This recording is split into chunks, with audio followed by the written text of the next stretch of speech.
Hoy vamos a hablar sobre la frecuencia cardíaca en reposo, cómo calcularla y qué nos indica lo que es la frecuencia cardíaca en reposo. Para ser más claros en este tema, la frecuencia cardíaca en reposo generalmente se la debe tomar cuando el paciente está completamente descansado o por las mañanas, donde es súper fácil de hacerlo. La frecuencia cardíaca en reposo nos va a permitir ver el estado del corazón del paciente, la salud del corazón del paciente, y se puede asociar a que la frecuencia cardíaca, mientras sea más baja, el corazón tiene una eficiencia mejor, pero también nos va a determinar lo que es el estado físico de cada persona. ¿Cómo la vamos a calcular? Lo que vamos a hacer en esto es que el paciente va a estar completamente en reposo sentado, y lo que vamos a hacer es ubicar la zona de la muñeca, las pulsaciones a nivel de la muñeca o a nivel del cuello, donde vamos a contabilizar durante 30 segundos el número de pulsaciones que va a tener cada persona.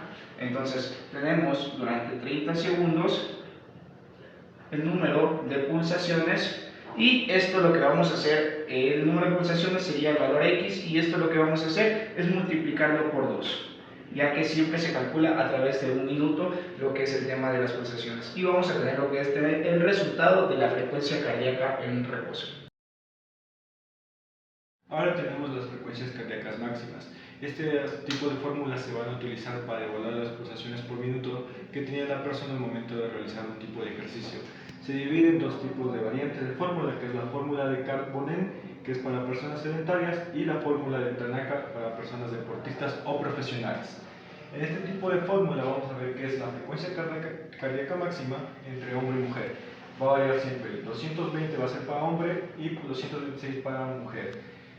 Este resultado se va a restar con la edad de cada paciente o cada persona de la que vamos a evaluar, y se va a resultar la fórmula como tal. En un ejemplo sería un paciente de 23 años, sería 220 menos 23, que igual a 197 pulsaciones por minuto en hombre, y en cambio mujer en 203 pulsaciones por minuto. Eso sería para las personas sedentarias. En cambio, para una persona, un deportista de alto nivel, se utilizaría la siguiente fórmula, la cual es frecuencia cardíaca máxima en hombres se hace 208 menos, entre paréntesis, 0.7 por la edad, y en mujeres 214 menos 0.8 por la edad. Esta fórmula, para realizarla, siempre va a ser de adentro hacia afuera. Entonces, la fórmula del paciente igual de 23 años daría 191.9 pulsaciones por minuto, y en mujeres 125.6 pulsaciones por minuto. Y ahora vamos a sacar lo que es la frecuencia cardíaca en entrenamiento. Vamos a tomar dos valores de los cuales ya se hablaron en el anterior video, y lo que vamos a realizar es dos cosas. Vamos a tomar la frecuencia cardíaca máxima en un paciente sedentario, y vamos a tomar la frecuencia cardíaca máxima en un deportista.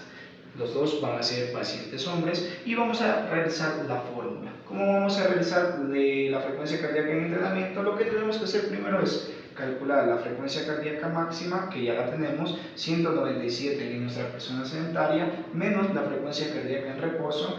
Después de ya tener la frecuencia cardíaca en reposo de la misma persona, entonces tenemos 197 menos 80. Y esto nosotros lo vamos a calcular al porcentaje de nuestro criterio fisioterapéutico. En este caso nosotros lo vamos a hacer al 50%, ya que es una fase de regeneración, donde vamos a incluir al paciente recién a las actividades de lo que es la parte deportiva o actividad física. Y eso lo vamos a sumar más nuevamente la frecuencia cardíaca en reposo. Entonces, calculamos lo que tenemos dentro del paréntesis, que nos va a dar un valor de 117. Y esto por el porcentaje que vamos a realizar en el paciente, que sería el 50%, 0,5, más la frecuencia cardíaca en reposo, que la tenemos aquí, y lo que nos va a dar un resultado de 138,5 pulsaciones por minuto. Es el valor exacto donde nosotros tenemos que trabajar en el paciente en un 50% de esfuerzo. Esta sería la frecuencia cardíaca de nuestro paciente sedentario en entrenamiento. Y ahora vamos a pasar a nuestro deportista. Lo que vamos a calcular es de la misma forma: frecuencia cardíaca máxima menos frecuencia cardíaca en reposo por el porcentaje de esfuerzo más frecuencia cardíaca en reposo. En este caso vamos a tomar un valor del 80%, ya que es una persona deportista, y lo que lo estamos haciendo es preparándole para una carrera en la que él se va a acoplar, entonces lo que vamos a realizar es la misma fórmula. La frecuencia cardíaca máxima de él es 197 menos 60, que es la frecuencia cardíaca en reposo, por el 80% que nosotros vamos como fisioterapeutas a utilizar en él durante el entrenamiento, y el 60, que es la frecuencia cardíaca en reposo. Realizamos la fórmula, lo del paréntesis nos da un valor de 137 por 0.8, que es el porcentaje en el que vamos a trabajar, más la frecuencia cardíaca en reposo. Nos va a dar un total de 169,6 pulsaciones por minuto, que tiene que trabajar dentro de este rango nuestro deportista al 80% del entrenamiento. Entonces estamos en la primera fase, donde el paciente va a calcular su frecuencia cardíaca en reposo durante 30 segundos el número de pulsaciones. Por favor, colocamos, el fisioterapeuta calcula el tiempo y listo. Primera fase. Perfecto, ahora vamos a pasar a la segunda fase, donde él va a realizar 30 medias sentadillas, 45 segundos. Entonces la posición del paciente es la correcta y esta sería la segunda fase. Lo que vamos a calcular es inmediatamente lo que el paciente termina de hacer su última sentadilla, la frecuencia cardíaca. En 15 segundos. Perfecto, y esto vamos a multiplicar el número de pulsaciones en 15 segundos por 2. Perfecto, por 4, perdón. ¿Listo? 3. Y como última fase, que es la fase final, lo que vamos a realizar es tomarle el pulso al paciente después de 45 segundos que él haya estado en reposo. Por favor, listo, dale.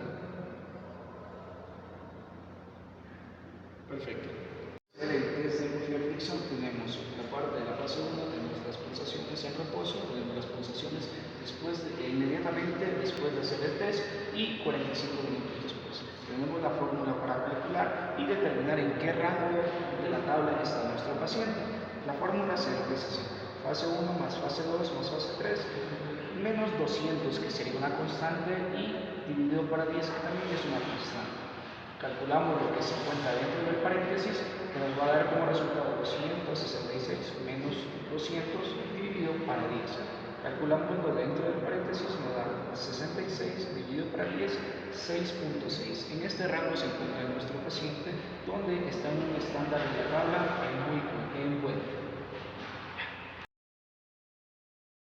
Ahora vamos a seguir con el test de Cooper. Este test es debido para dar una fórmula para evaluar la capacidad de oxígeno máximo que tiene nuestro paciente o la persona en su cuerpo. Para esta fórmula vamos a usar la constante, que es 0,0268 por la distancia recorrida que va a recorrer nuestro paciente. Esto significa que va a ser una carrera de 12 minutos, donde nuestro paciente va a ir con una aplicación que es, por ejemplo, la Strava, donde le va medir cuántos metros ha recorrido y el tiempo de la cantidad. Por lo general siempre van a ser 12 minutos exactos en menos 11,3. Y de ahí vamos a hacer después de hacer la evaluación, vamos a sacar el resultado final para ver qué porcentaje nuestro paciente, ya sea hombre o mujer, como se puede ver en los valores, puede representar si tiene una condición baja, media o excelente.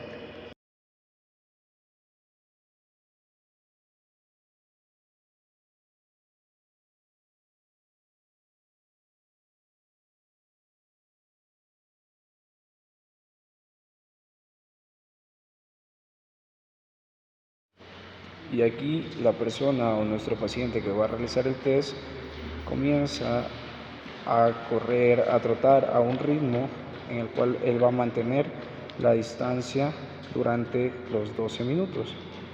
Posterior a esto de los 12 minutos vamos a tener la resolución de la distancia recorrida. En el celular él tiene la aplicación donde le va calculando la distancia y el tiempo que va a realizar la prueba, que serían los 12 minutos.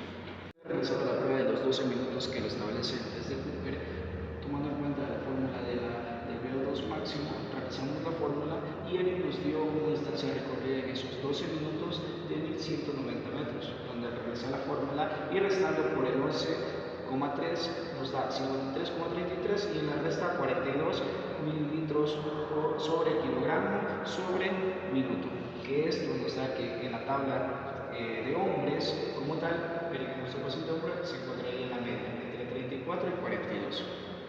Todos estos tipos de pruebas y ejercicios que hemos realizado nos ayuda para la optimización de nuestro paciente al momento de realizar sus ejercicios o su recuperación en tratamientos o ejercicios de fuerza, de resistencia, para así poder lograr que nuestro paciente se readapte o tenga una vida más óptima al momento de hacer ejercicios de pesa, ejercicios aeróbicos, anaeróbicos, y así demostrar cuánto es su capacidad dependiendo qué tipo de porcentaje, qué tipo de frecuencia tiene y si nuestro paciente es una persona sedentaria o profesional.